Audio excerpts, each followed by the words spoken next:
The first thing they handed me at the party wasn't a drink, it was an order. Catering this way. The woman didn't ask. She didn't even look at my face. A black tray was pressed into my hands like it was where I belonged. Crystal lights glittered above us. Parents in tailored suits laughing about colleges, connections, futures that sounded expensive. I opened my mouth to correct her. Then I heard the whisper behind me. Who brought her? Relax. She's just the help. Just the help. The words slid under my skin, cold and deliberate. I felt every eye that passed over me without seeing me. I could have spoken up. I could have said my name, my title, my reason for being there, but I didn't. Because I recognized the tone. The confidence people get when they think they're untouchable. When they think the person standing in front of them has no power at all. So I took the tray, I tied the apron, and I stayed silent until my name was called as the one thing they never expected.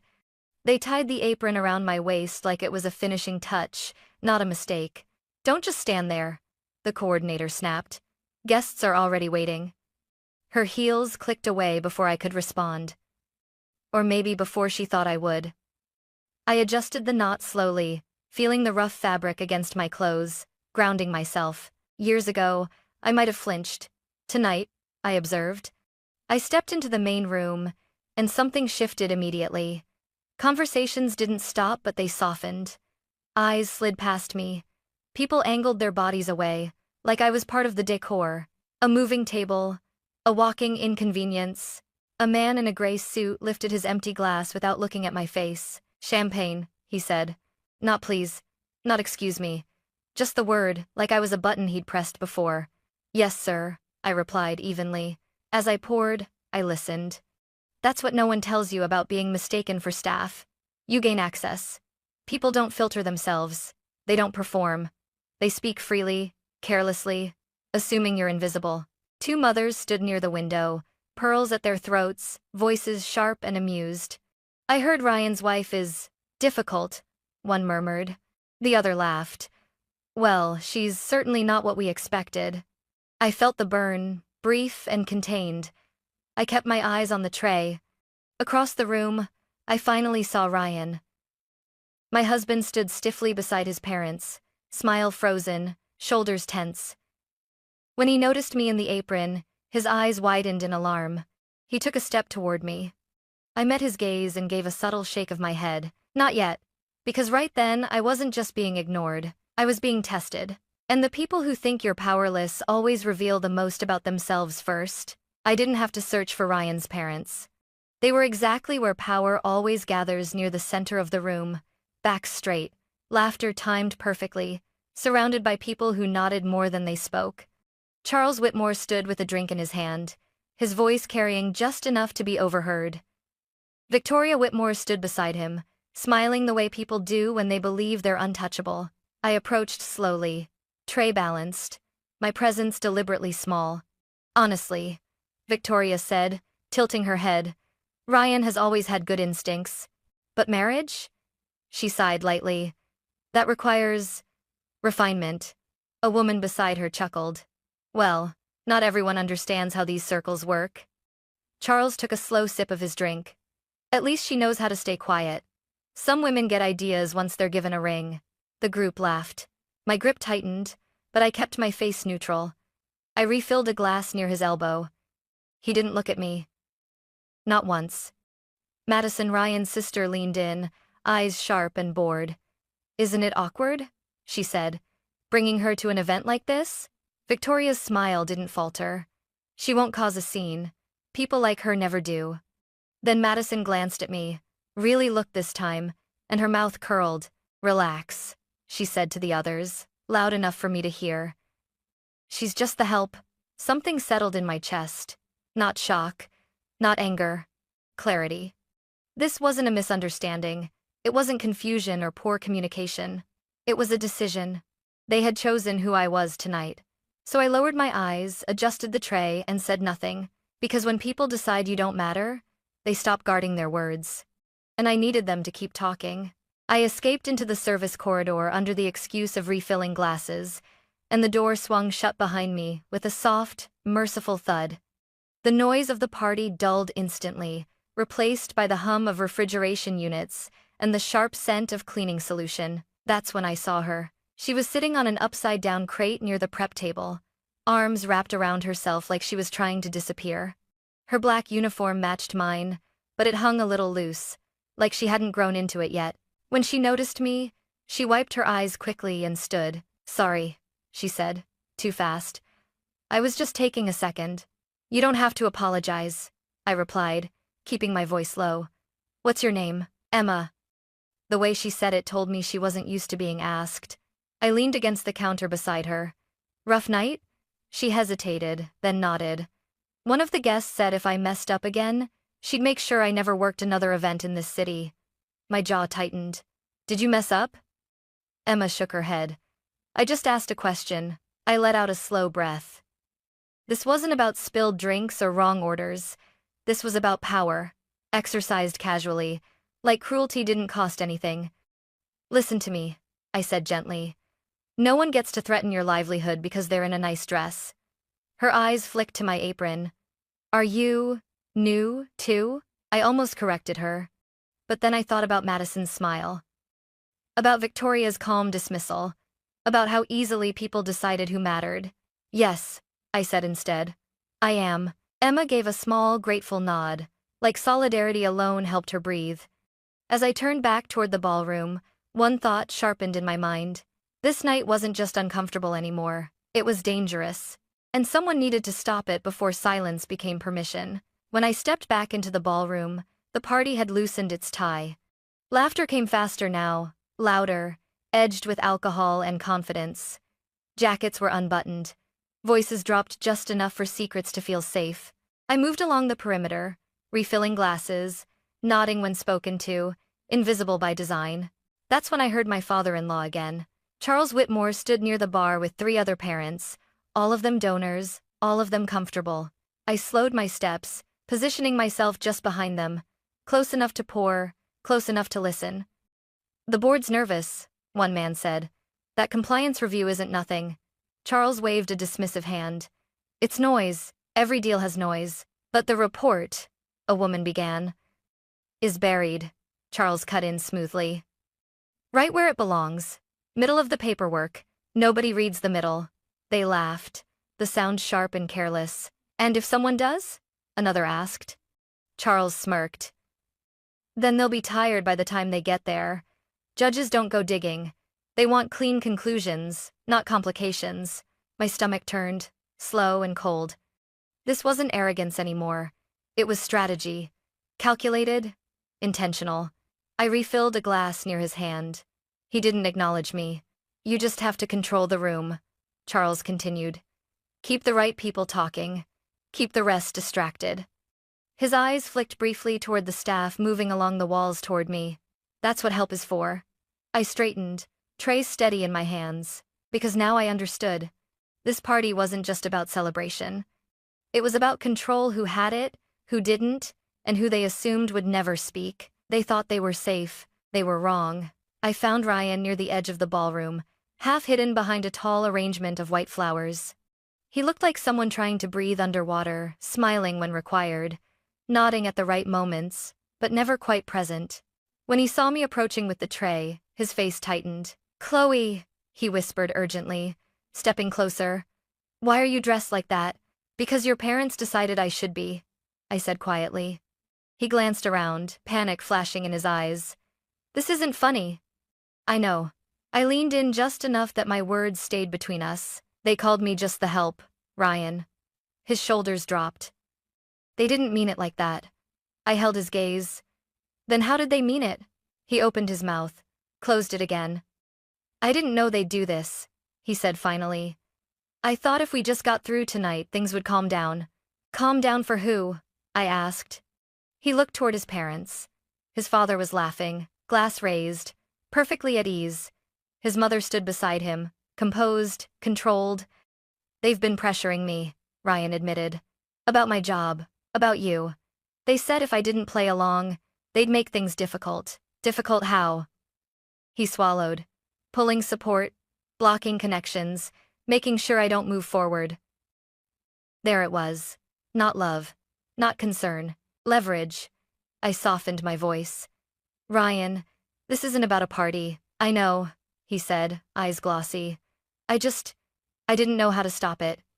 I looked at him then, not as my husband, but as someone who'd been raised to survive by staying quiet. Silence doesn't stop this, I said gently. It feeds it. Ryan nodded, once. What are you going to do? I glanced back toward the room, the laughter, the confidence, the people who thought the night belonged to them. I'm going to let them finish talking, I said. And then, I added, I'm going to make sure they're heard. It is a contentation and edited. Ryan didn't argue. He just stepped back, and for the first time that night, he didn't look away. I didn't rush the moment. People like the Whitmores mistake urgency for power, but real leverage comes from patience. I moved through the room again, tray balanced, posture relaxed, letting the night unravel exactly as they assumed it would. Near the long dining table, Victoria leaned close to a woman in a silk dress. She shouldn't be near the microphone, Victoria murmured. If Chloe speaks, she'll embarrass Ryan. The woman laughed softly. Don't worry. People like her never speak unless they're invited. I filed the words away. At the bar, Charles was louder now, his voice loose with confidence. You just have to keep the right people comfortable, he said. Everyone else falls in line. Across the room, I spotted Emma again. She was carrying a tray of desserts, shoulders tight, eyes fixed on the floor.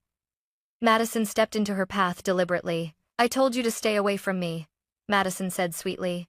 I'm sorry, Emma replied, her voice barely audible. I was told to serve this table. Madison smiled, slow and dangerous. If you spill anything, I'll tell your supervisor you harassed me. People believe me. Remember that. Emma froze. Something in my chest hardened.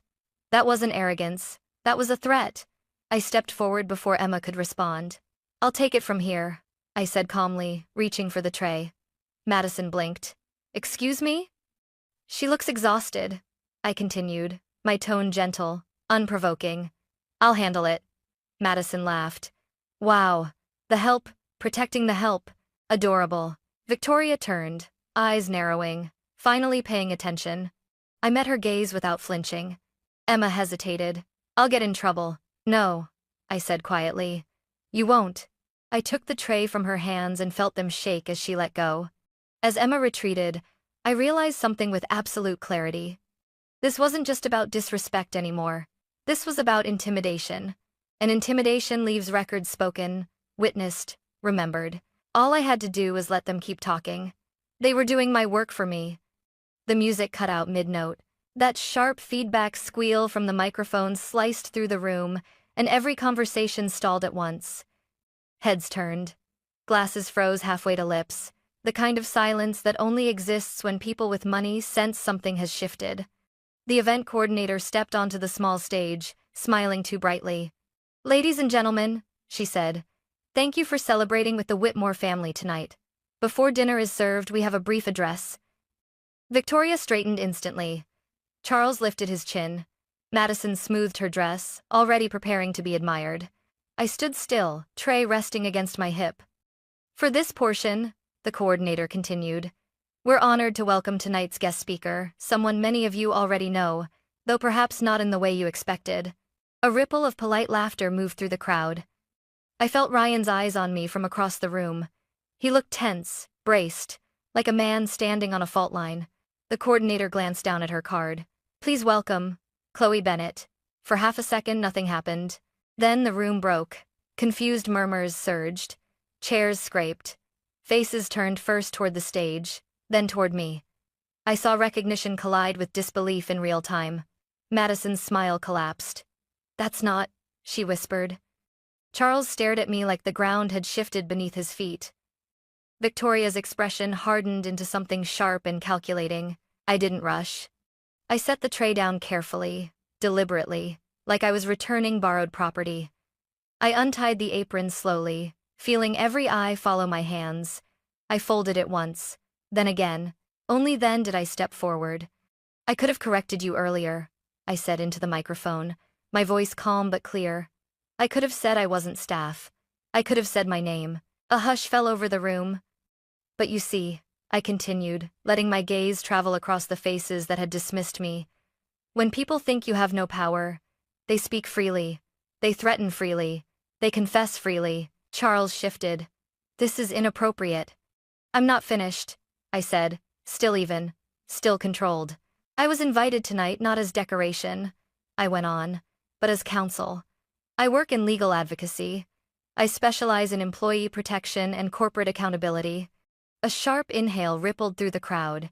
I turned slightly and gestured toward the service hallway. Emma, I said gently, would you come here, please? Emma appeared in the doorway, frozen, eyes wide with fear. Madison snapped. You can't drag staff into this. I'm not dragging her, I replied. I'm giving her a voice. Emma stepped forward slowly. Emma, I asked, were you threatened tonight for doing your job? Madison burst out. This is ridiculous. Emma's hands trembled, but she nodded. Yes. That single word landed harder than any accusation. I faced the room again. Threatening someone's livelihood is not a misunderstanding. It's not humor. And it's not invisible just because it happens in nice clothes. Charles's face darkened. You're trying to turn a family event into a courtroom. No, I said quietly. I'm reminding you that the law doesn't stop at the door just because there's champagne. Ryan stepped forward then, finally, standing beside me. Victoria hissed his name. Ryan, stop this. He didn't look at her. I won't, he said. Not anymore. The room was utterly silent now. I met Charles's eyes one last time. You were right about one thing, I said. Silence is powerful. I paused. But tonight, I finished. It belongs to me. We didn't stay for dinner. The moment the microphone was turned off, the room fractured into whispered damage control phones pulled out. Quiet arguments, eyes carefully avoiding mine. I took Ryan's hand, and together we walked past the chandeliers, past the flowers, past the people who had decided my worth an hour earlier. Outside, the night air felt clean, honest. Ryan exhaled like he'd been holding his breath for years. I should have stopped them sooner, he said. You stopped them when it mattered, I replied. Now comes the part where it actually changes. And it did. The next morning, Emma met me at a small cafe near the catering company's office. She looked different, still nervous, but upright. I slid a folder across the table. Resources, contacts, and a clear outline of her rights. I want to report it, she said quietly. You won't be alone, I told her. Within weeks, the venue issued new conduct policies. The catering company created a formal complaint channel. And Whitmore Holdings very carefully, very quietly initiated an internal review they couldn't bury. Ryan set boundaries with his parents for the first time. Real ones. The kind that don't ask for approval. As for me, I folded the apron at home and placed it in the back of my closet, not as a reminder of humiliation, but of clarity. They mistook me for the staff. What they didn't understand was that dignity doesn't disappear when you're ignored. It waits. And when it speaks, it makes sure no one is invisible again.